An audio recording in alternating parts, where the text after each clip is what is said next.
tema da pregação hoje é: o Evangelho não é uma fábula. Primeira carta de João, capítulo 1, verso 1. Diz assim a palavra de Deus: o que era desde o princípio e o que temos ouvido, o que temos visto com os nossos próprios olhos, o que contemplamos e as nossas mãos apalparam, com respeito ao verbo da vida. E a vida se manifestou e nós a temos visto, e dela damos testemunho. E vô-la anunciamos, a vida eterna, a qual estava com o Pai e nos foi manifestada. O que temos visto e ouvido anunciamos também a vós outros, para que vós, igualmente, mantenhais comunhão conosco. Ora, a nossa comunhão é com o Pai e com o seu Filho, Jesus Cristo. Estas coisas, pois, vos escrevemos para que a nossa alegria seja completa.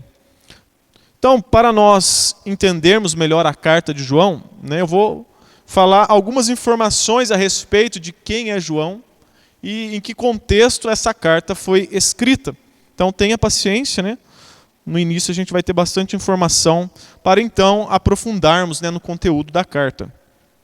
Então nós vemos aqui que João escreveu esta carta, não só essa, mas a segunda e a terceira carta de João. Todas de autoria do apóstolo João. Esse João que escreveu essas cartas também é o mesmo João que escreveu o Evangelho, o Evangelho segundo João. E esse João também é o João que escreveu o Apocalipse, lá na ilha de Patmos. E a linguagem de João, depois que nós lermos ela toda e entrarmos no conteúdo, nós iremos ver que a linguagem de João é muito simples. Várias vezes ele vai usar o termo luz e trevas, filhos do diabo e filhos de Deus.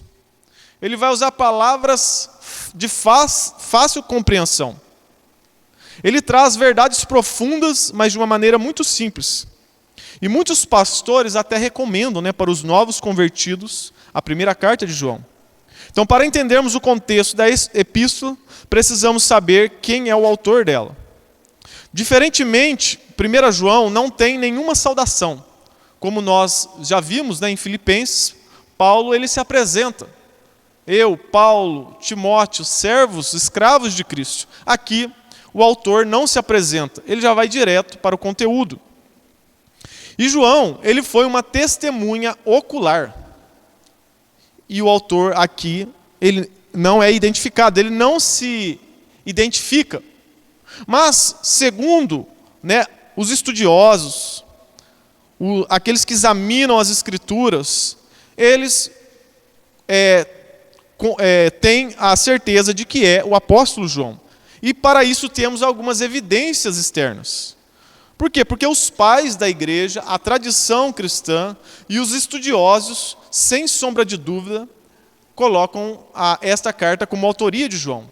Os pais da igreja que citam João como autor da carta é Policarpo, Eusébio, Irineu, Orígenes, Clemente de Alexandria. Todos esses pais da igreja disseram que foi o apóstolo João que escreveu essa carta.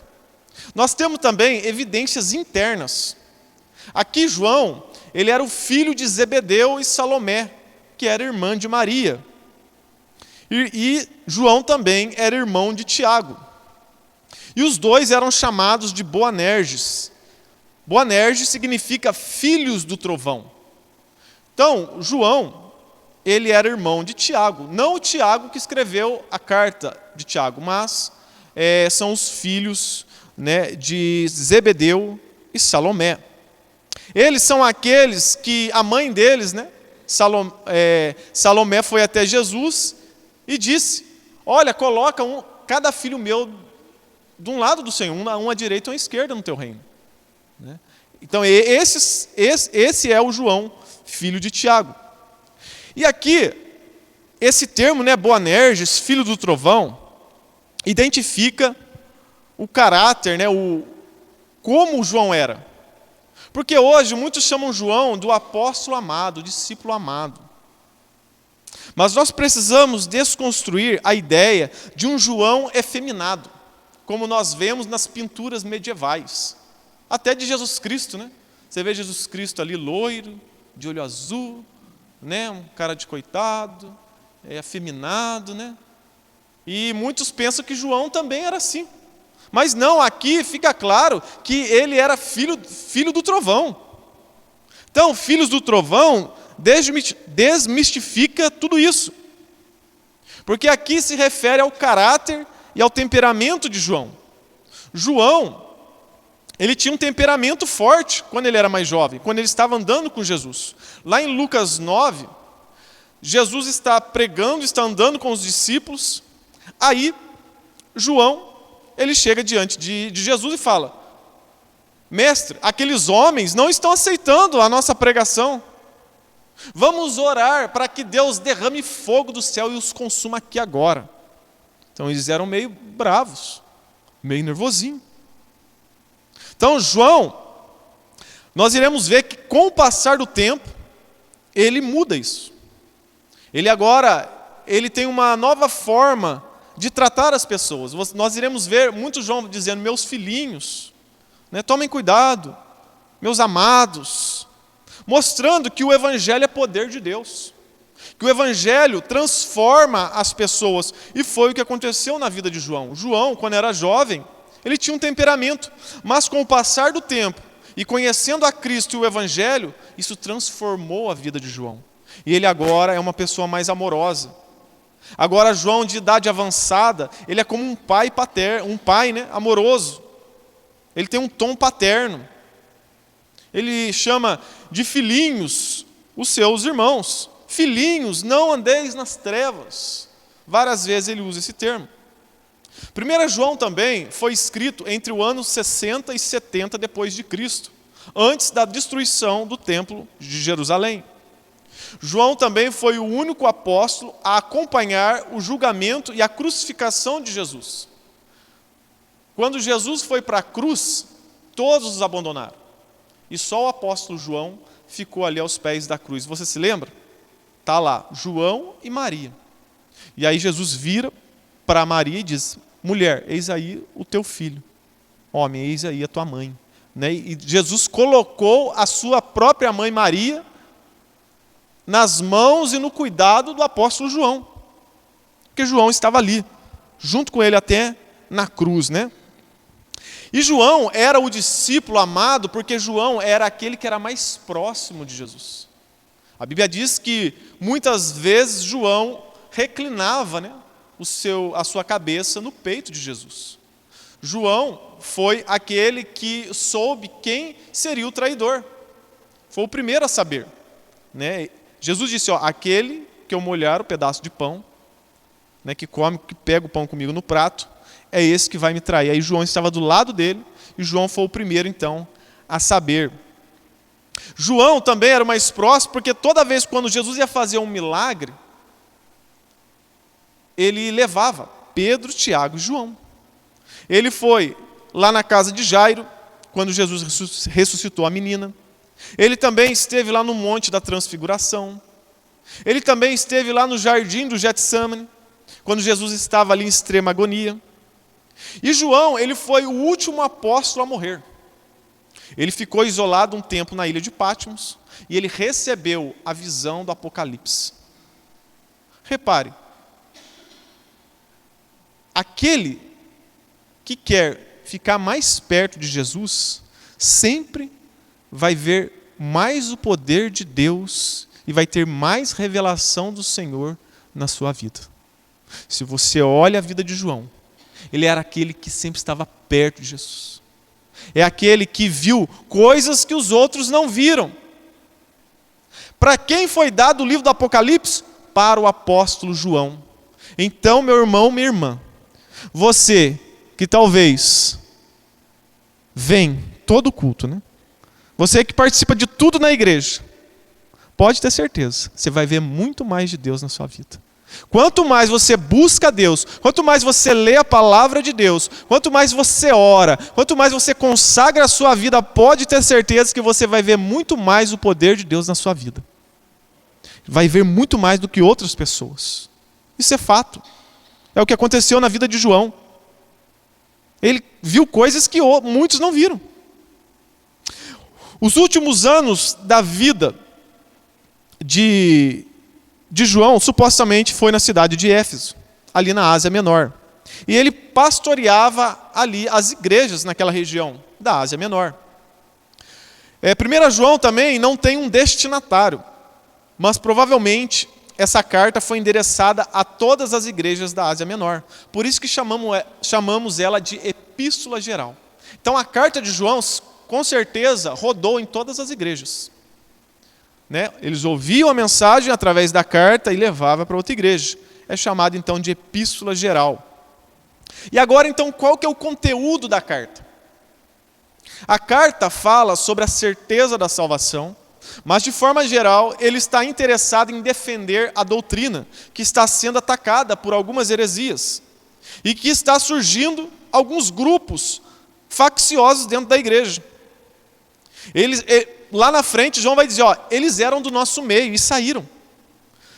Eles não eram do nosso, porque se fosse do nosso eles permaneceriam. Mas eles são hereges, eles são filhos do diabo, eles não são nossos irmãos. Eles estão trazendo uma doutrina diferente daquela que nós anunciamos. E aí então o apóstolo João, ele vai defender a sã doutrina. Mais uma vez, nós estamos entrando em uma carta. Mais uma vez nós vemos a defesa do evangelho.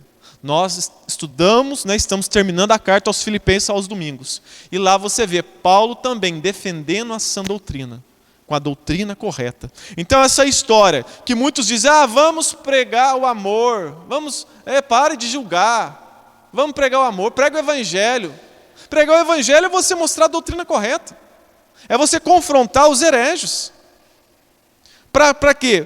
Para que as ovelhas não sejam devoradas pelos lobos.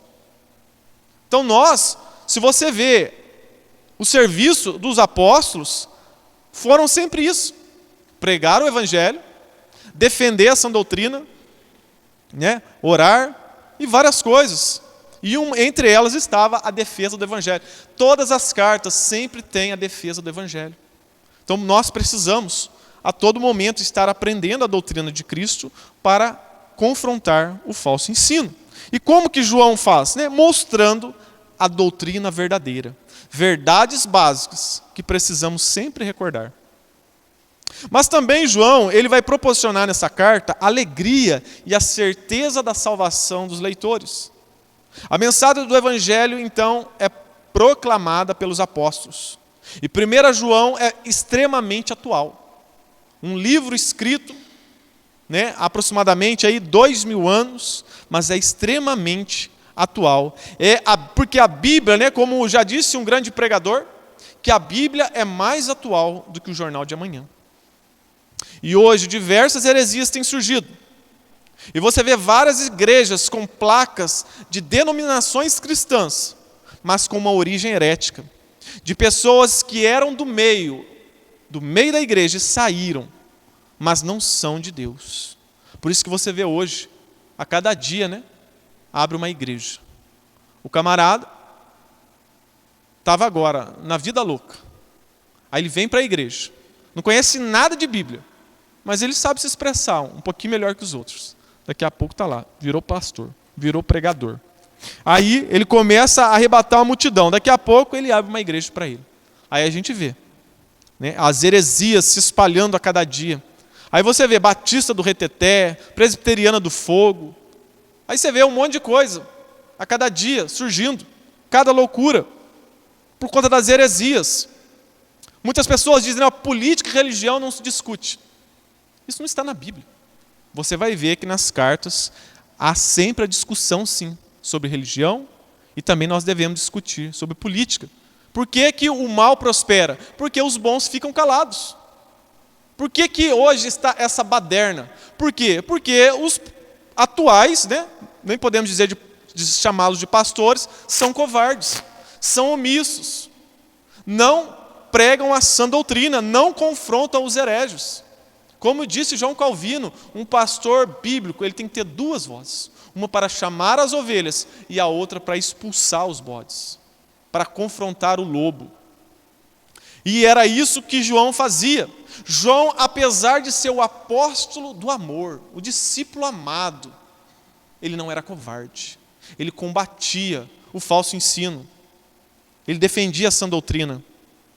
Ele vai dizer o que era desde o princípio, o que temos ouvido e o que temos visto com os nossos próprios olhos, o contemplamos e as nossas mãos apalparam a respeito ao verbo da vida, ou seja, nós tocamos em Jesus Cristo. Nós vimos com os nossos próprios olhos, nós somos testemunhas oculares. Então o Evangelho não é uma fábula. O Evangelho não é uma historinha qualquer. Porque o que é uma fábula?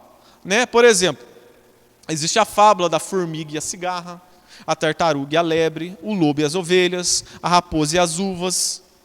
E essas histórias, essas fábulas sempre terminam com uma moral. Uma moral da história. São histórias inventadas. Os incrédulos dizem que a Bíblia é um livro criado por homens para controlar as massas, mas isso é mentira. Esse ataque não tem nenhum fundamento, porque fábulas são inventadas, o Evangelho não, a Bíblia não. O nascimento, a vida de Jesus Cristo, a morte e ressurreição são um fato na história, não é uma fábula. E eu vou apresentar 3 elementos nessa noite do Evangelho que mostram a diferença entre a mensagem do Evangelho apostólica e uma fábula. E o primeiro elemento, o Evangelho é um fato. É o que nós vimos no verso 1 e no verso 2. Ele vai dizer que Jesus é o verbo da vida. Lá no Evangelho de João, ele diz que no princípio era o verbo estava com Deus. Então, por que ele fala do verbo da vida? Porque Jesus pré-existiu antes de tudo. É uma referência, então, a Jesus, o verbo da vida. O que era pregado sobre o verbo. Ele vai dizer que a vida se manifestou. Então, é um fato incontestável. João usa as palavras, nós vimos, nós ouvimos, nós apalpamos, nós contemplamos. Jesus esteve aqui, ele pisou no nosso chão. É um fato. Então o Evangelho não é uma fábula. Por que ele usa essas expressões tão enfáticas? De apalpar, de ver. Porque a heresia que estava começando ali era o gnosticismo. Jesus, segundo o gnosticismo, não teria vindo em carne. Não era uma pessoa. Não tinha pele, carne e osso. Jesus era apenas um espírito. E esse pensamento, essa heresia, esse grupo gnóstico, tem forte influência da filosofia materialista, que dizia que a matéria é má, e o espírito é bom. Então era inconcebível a ideia de que Jesus veio aprisionado num corpo, que ele tinha um corpo. Não, Jesus era apenas um espírito. Depois, com o passar do tempo, essa heresia vai piorando. E eles começam a dizer agora que Jesus não era um ser humano. Ele parecia um ser humano. Jesus era um holograma. Se você fosse apertar a mão de Jesus, então você ia ficar no vácuo. Era isso a heresia que estava acontecendo ali dentro da igreja. Então, por isso que João está dizendo, olha, Jesus veio sim em carne. Tomé tocou em suas feridas. Eu apalpei ele, eu debruçava a minha cabeça no peito dele, eu comia junto com ele, eu vi ele. Ele não é um holograma, ele não é um fantasma, ele não é um espírito. Então nós vemos que João está defendendo que Jesus era 100% Deus e 100% homem. Jesus veio em carne e osso. E João prova então que Jesus é um fato. Eu vi, os apóstolos viram. 1 Coríntios 15:5 vai dizer que Jesus, e apareceu a Cefas e depois aos 12, aqui depois da sua morte, e na sua ressurreição, ele aparece ressurreto para os discípulos. Ele apareceu para Cefas, que era um dos apóstolos. Depois foi visto por mais de 500 irmãos de uma só vez. Jesus apareceu para os discípulos e apareceu para 500 pessoas, dos quais a maioria sobrevive até agora. Porém, alguns já dormem, alguns já morreram. Quando Paulo escreveu essa carta, havia pessoas que viram Jesus ressuscitado. Ele está dizendo, se você tem alguma dúvida, vai lá na casa do João, vai lá na casa da Maria, do José, e pergunta. Porque eles viram também, não foi isso. Jesus não apareceu só para nós. Ele continua dizendo, depois foi visto por Tiago, o seu irmão. mais tarde por todos os apóstolos, e afinal, depois de todos, foi visto também por mim, o apóstolo João. Não, aqui o apóstolo Paulo, né? Como um nascido fora de tempo. Então o relato do apóstolo Paulo também afirma que ele viu Jesus ressuscitado. Se você também pesquisar na história secular, você vai ver o relato de Flávio Josefo, que era um historiador judeu. E ele disse que o homem Jesus, ele existiu. E ele escreve em seu livro. Se você também vê a história de Tácito, né, um historiador romano, também ele relata sobre a pessoa de Jesus. Os escritos do apóstolo Paulo, de todos os apóstolos. Talvez possa surgir uma pergunta, uma dúvida. Mas e se eles inventaram a ressurreição de Jesus? Será que não foi uma mentira? Eles podem estar delirando. Inventaram, né? Vamos dizer aqui que existiu um homem, ele morreu e ressuscitou. Mas a morte foi pública. Poucos anos após a morte de Jesus, os apóstolos escreveram sobre ele. Não foi depois de 1000 anos que foi escrito sobre um homem, não. Tinha acabado de acontecer. Havia evidências, havia pessoas que estavam sabendo da história. A morte foi pública, todo mundo viu. Há relatos de gente importante e conhecida envolvida. E os apóstolos e os discípulos, eles colocaram a data, o nome das pessoas que existiram, e a história confirma. Colocou o nome de pessoas públicas, dando a localização, tudo exato, para as pessoas pesquisarem, né? Então não foi uma lenda, foi um fato. Olha o que diz lá em Lucas, no capítulo 3, no verso 1. No 15º ano do reinado de Tibério César, Pôncio Pilatos era governador da Judéia, Herodes, governante da Galileia, seu irmão Filipe, governante da região de Itureia, e de Traconites, e de Lisânias, governante de Abilene. Então olha aqui, o irmão Lucas, que escreveu o Evangelho, ele coloca ali dados, fatos que as pessoas poderiam investigar.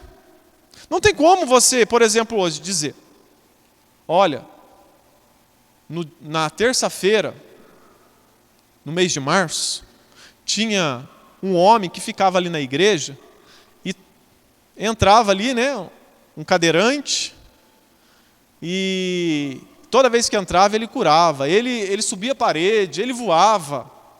Aí você escreve, né, nessa história, olha, esse homem se chamava João e ele morava ali na rua do vereador Fafá, na cidade de Cruzeiro, né, o prefeito era aí não sei o nome do prefeito, aí coloca um monte de dado.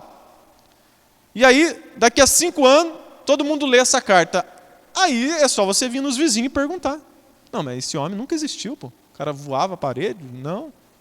Mas no caso de Jesus, sim, ele existiu. Né? As pessoas viram, pesquisaram, e de fato Jesus existiu. E ele então, foi tudo isso? Tá bom, Jesus foi uma pessoa. Hoje o calendário nosso foi feito, né? Nós estamos num calendário cristão. De alguém que não existiu? Não, Jesus existiu. A história está relatada entre antes de Jesus Cristo e depois de Jesus Cristo. Um fato histórico de alguém que existiu. Ah, mas será que Jesus foi tudo isso? Será que Jesus não foi apenas um profeta? Será que Jesus não foi apenas um mestre, como dizem, né, os muçulmanos, os filósofos?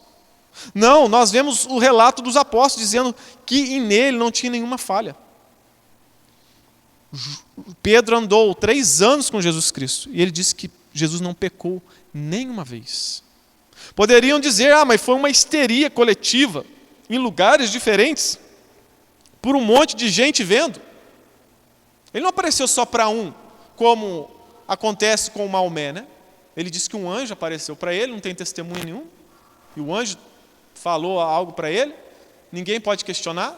Não, aqui Jesus apareceu para um monte de gente, não foi uma só pessoa, em lugares diferentes. Ah, mas eles poderiam estar mentindo, todo mundo está mentindo. Essa quantidade, histeria e mentira, não resistiriam a uma coisa: tortura e perda da família e morte lenta. Porque era isso que acontecia com aqueles que continuavam afirmando que viram Jesus ressuscitado. Era colocado ali a morte diante deles. E quem, diante da morte, da perda, vai afirmar uma mentira? Então, ninguém inventa uma mentira para perder. Quando alguém inventa uma mentira, é para ganhar. Você se lembra do mensalão? Todo mundo mentia, mas tinha um benefício, eles iam ganhar dinheiro. E aqui, o que os apóstolos, o que os discípulos receberam? Não receberam nada.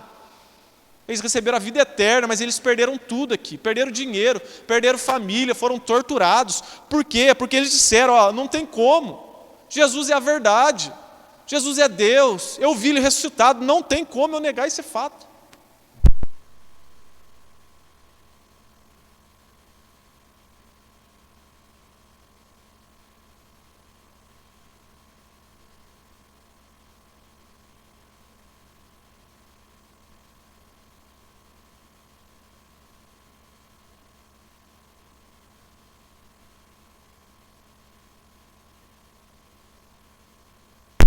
Aí voltou. Ô, glória. Benção. Voltou aí? Não chegou a desligar, né? Tá gravando ainda? Ah, então beleza. Vamos continuar então. Já estou terminando já, irmãos. Os outros princípios são mais rápidos.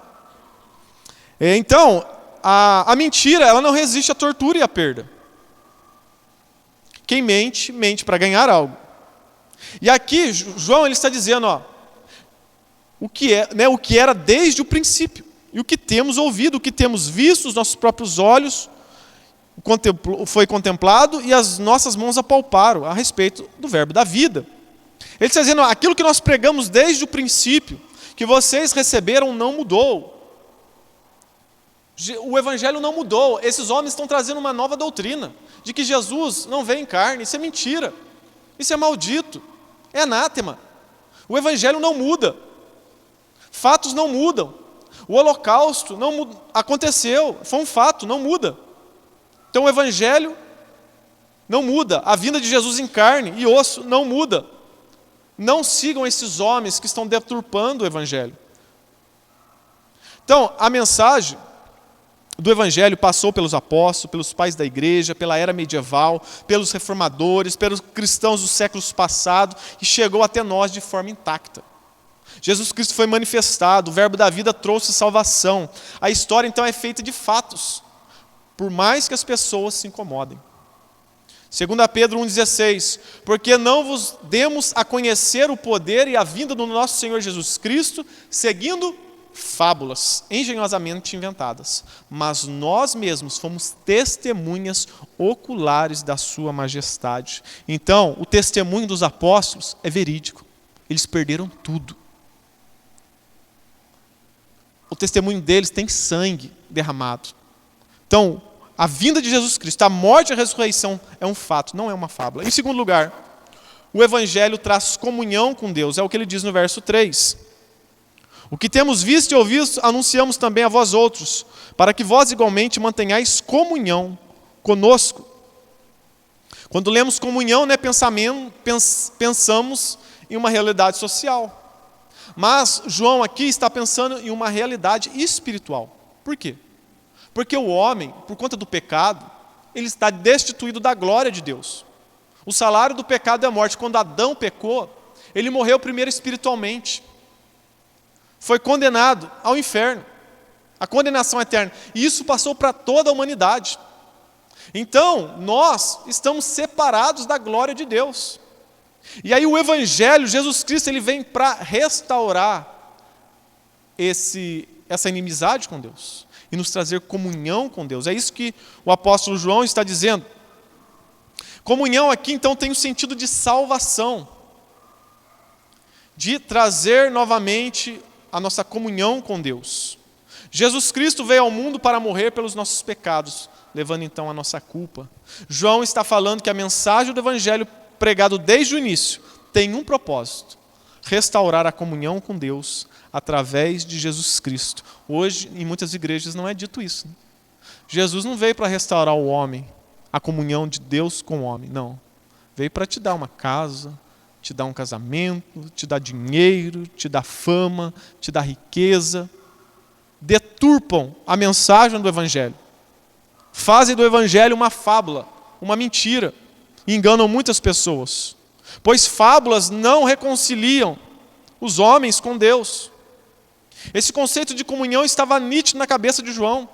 Lá em seu Evangelho, no capítulo 17, verso 3, ele diz: e a vida eterna é esta, que te conheçam a ti, o único Deus verdadeiro, e a Jesus Cristo, a quem enviaste. Se fábulas não reconcilia com Deus, como está a situação daquelas pessoas que estão em falsas igrejas? Estão dentro das seitas. Não é nada bom.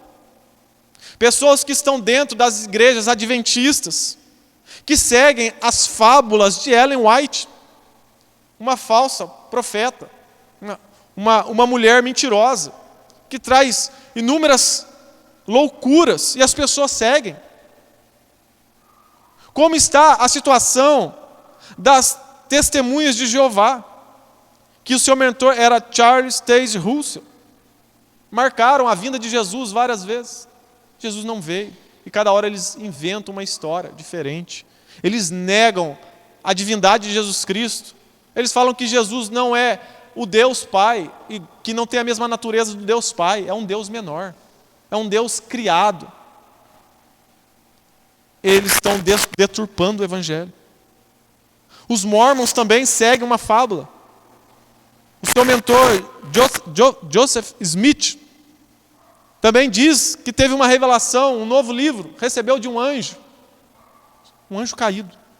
Os neopentecostais que seguem, Edir Macedo, R.R. Soares, Valdomiro Santiago, todos esses que pregam teologia da prosperidade, são falsos, ensinam fábulas. Vocês acham que eles pregam o verdadeiro evangelho? Não, eles não pregam. Eles pregam fábulas. Os neopentecostais dizem, que não teremos mais problemas. E isso é mentira. Jesus disse: no mundo tereis aflições. Se você vê a história dos apóstolos, eles perderam tudo, perderam a própria vida. Como que é a vida dos apóstolos hoje? É apóstolo de jatinho, é apóstolo que tem fazenda, é apóstolo que todo ano troca de carro, é um carrão. Enquanto o povo está lá na miséria. E aí joga a culpa no povo: você é incrédulo, você está em pecado, por isso que você não prospera, você não me abençoa, você não dá a sua primícia, você não traz seu dízimo, você não entra na fogueira santa. Aí joga a culpa em você. E eles estão ricos, são falsos, não são de Deus, inventam fábulas, enganam as pessoas, fazem o canto da sereia, e todo mundo segue. Gálatas 1, 6, 9, admiro que estáis passando tão depressa daquele que vos chamou da graça de Cristo para um outro evangelho, o qual não é outro, não é a boa notícia, senão que há alguns que vos perturbam e querem perverter o evangelho de Cristo, mas ainda que nós, ou mesmo um anjo, e você vê que a maioria dessas seitas teve uma revelação de um anjo. Olha o que Paulo está dizendo: ainda que um anjo vindo do céu vos pregue evangelho que vá além do que temos pregado, seja anátema, ou seja, seja maldito. Confrontem esses homens. Assim como já dissemos, e agora repito: se alguém vos prega evangelho que vai além do que recebesse, seja anátema. Mais uma vez, o apóstolo Paulo dizendo que esses homens que trazem fábulas e falsos ensinos são malditos. Então, qual deve ser a nossa atitude diante de pessoas que proclamam um evangelho mentiroso? Rejeitá-los, amaldiçoá-los, porque essas mensagens não trazem comunhão com Deus. E a mensagem central do evangelho não é uma fábula. A mensagem do evangelho reconcilia o homem com Deus, porque a mensagem do evangelho confronta o nosso pecado e mostra que nós estamos destituídos da glória de Deus e que precisamos nos arrepender e voltarmos para Deus. Sem arrependimento e sem fé não tem salvação. E o falso evangelho, ele foca nas bênçãos materiais, não na salvação do homem. Por isso que é maldito. O evangelho não é uma historinha moral. O evangelho é poder de Deus para transformar as vidas. 2 Pedro 1, 21. Porque nunca mais qualquer profecia foi dada por vontade humana. Entretanto, homens falaram da parte de Deus, movidos pelo Espírito Santo. Então o Evangelho, o que Paulo escreveu, o que o apóstolo João escreveu, é a palavra de Deus e é ela que transforma. Em terceiro lugar, para encerrarmos, o Evangelho traz alegria completa.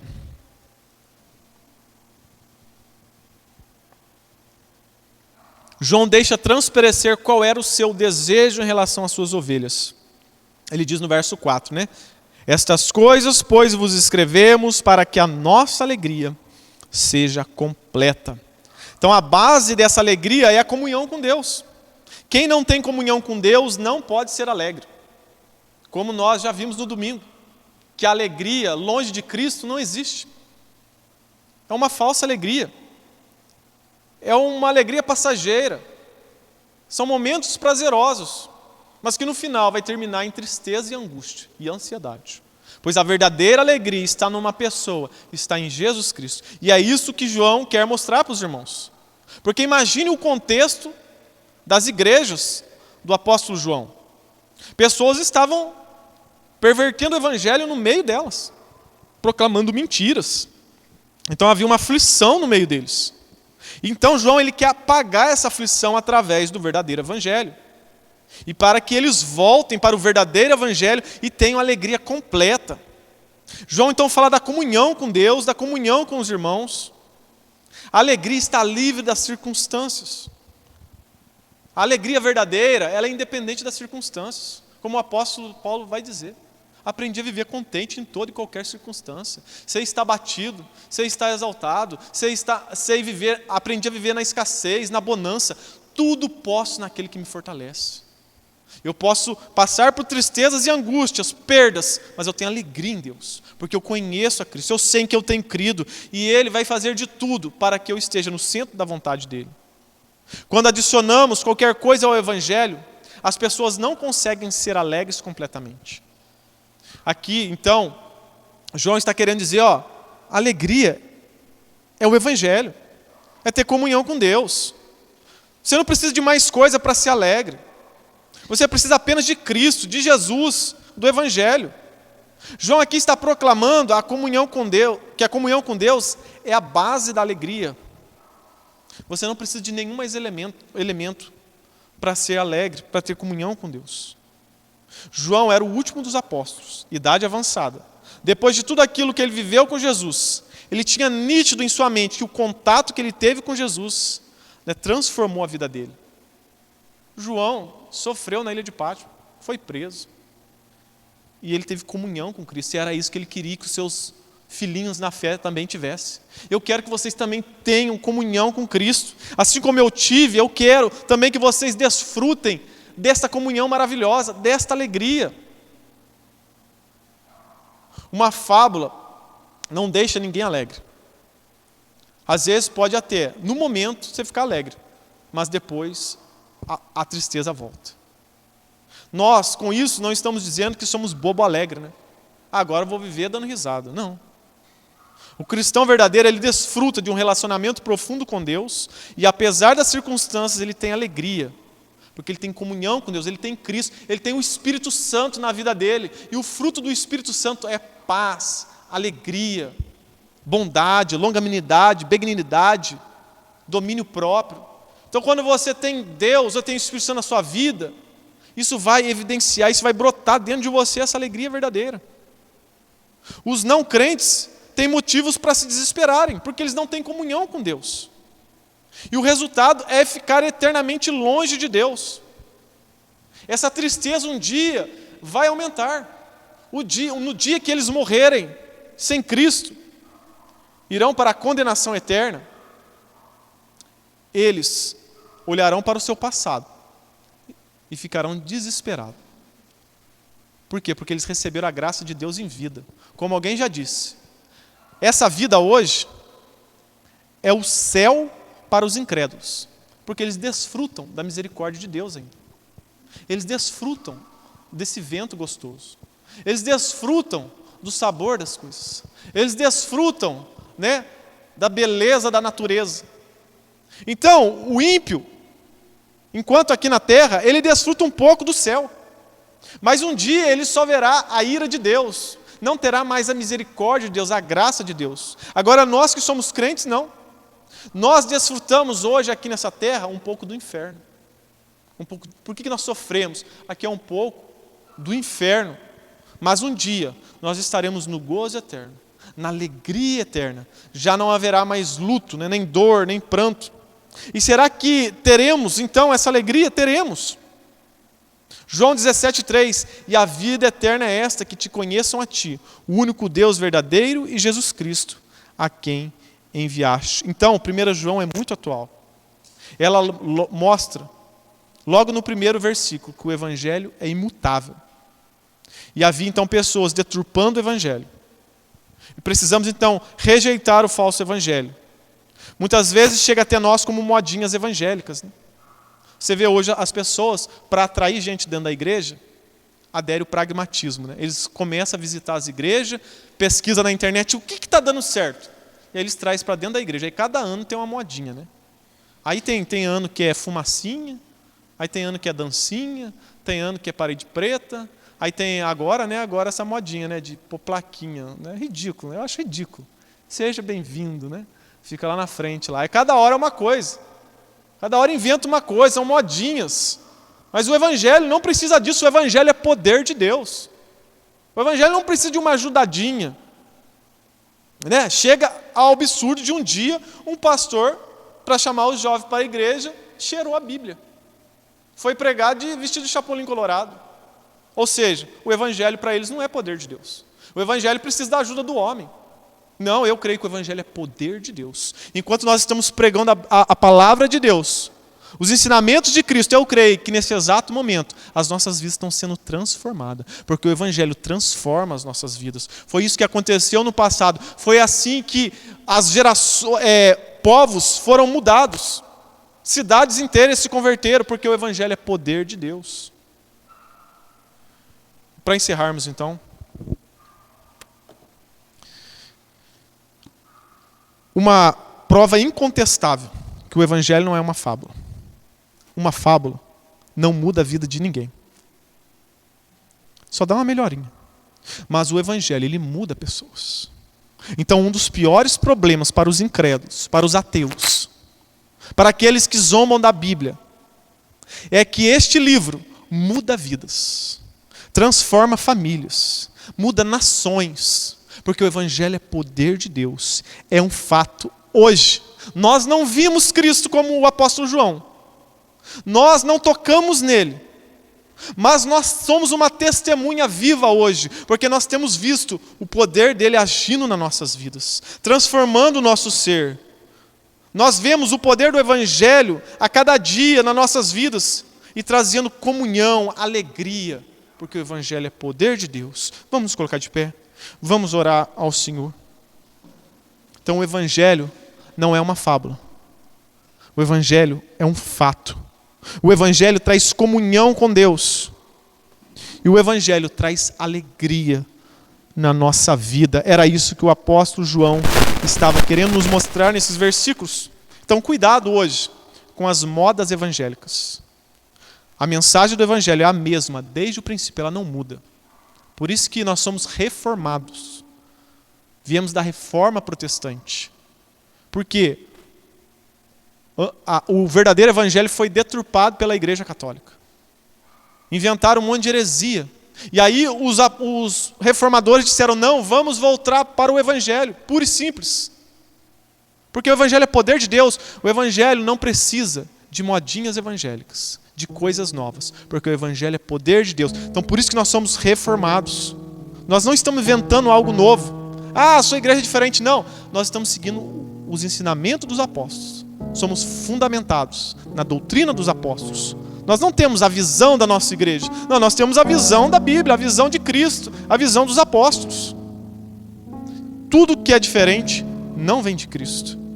Então qualquer mensagem diferente da dos apóstolos, rejeite. Mesmo que nós não tenhamos visto ou tocado em Jesus ressurreto, somos testemunhas vivas do poder de Deus em nossas vidas. Olhe para a sua vida. Olhe para 10 anos atrás, 5 anos atrás, 1 ano atrás, como você era. E você mudou. Você por si só, você não ia mudar. Se não fosse o Espírito Santo convencendo você dos seus pecados, você não teria mudado. Se não fosse o Espírito Santo trazendo você hoje aqui, você não teria vindo. É Ele que nos convence da justiça, do juízo. O Espírito Santo veio para isso, para nos convencer dos nossos pecados, para ver quem Cristo é de fato. O Espírito Santo não veio para fazer bagunça.